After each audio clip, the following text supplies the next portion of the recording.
জান্নাত ফেরদৌসী এবং সাদাত আরাফাত তারা যুগ্মভাবে প্রথম স্থান অধিকার করেছে।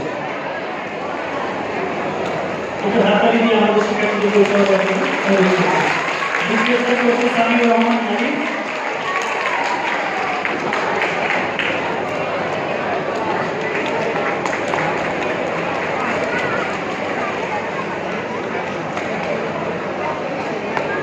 দ্বিতীয় স্থান অধিকার করছে সামিউর রহমান আলিফ, পঞ্চম শ্রেণী, পুরস্কার গ্রহণ করছে। এবং তৃতীয় স্থান অধিকার করছে যুগ্মভাবে আতিয়া সামিদা নিশাত এবং আমির আব্দুল আলিম। আতিয়া সামিদা নিশাত এবং আমির আব্দুল্লাহ আরিয়ান।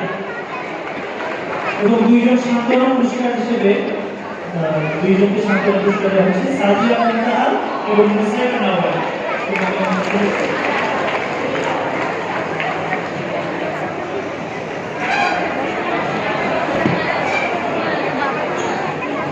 প্রথম থেকে খ বিভাগ, ষষ্ঠ থেকে অষ্টম শ্রেণী।